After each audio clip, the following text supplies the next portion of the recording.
partager avec vous peut-être un point de culture générale qui me paraît très important entre nous.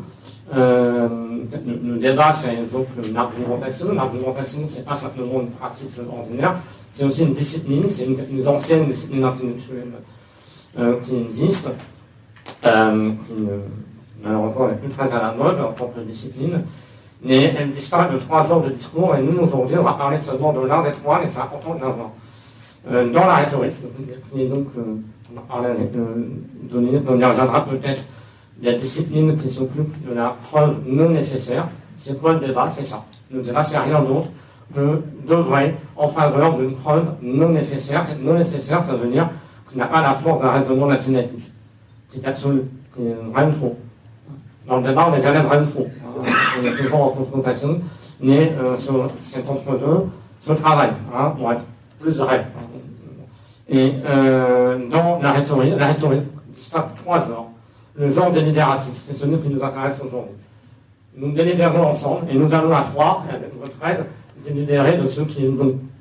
À la fin, peut-être qu'on aura tort, mais nous allons essayer d'avoir pas tort.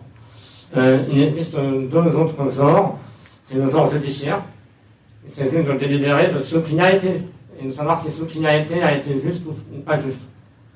Et enfin, il y a un 3e genre qui m'intéresse énormément, et notamment dans le cadre d'une journée comme ça. Les journées professionnelles sont des journées à risque. Je vous dis franchement, vous êtes en danger, mesdames et messieurs, chers collègues. Quel est le risque intellectuel?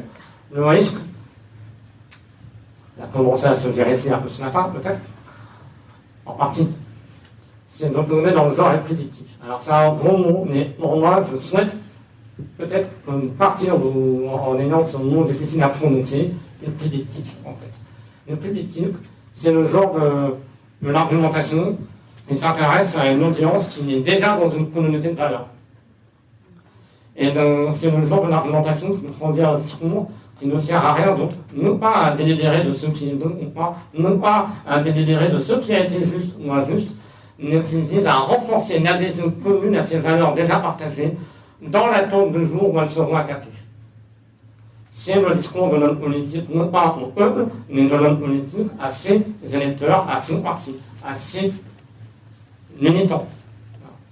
Or, dans notre profession, je suis un ancien élève de l'INSEAD, je pense que nous souffrons, dans notre profession, mais dans toutes les professions culturelles, toutes les professions tout court, peut-être, nous souffrons d'une tendance à la saturation de la parole par les politiques.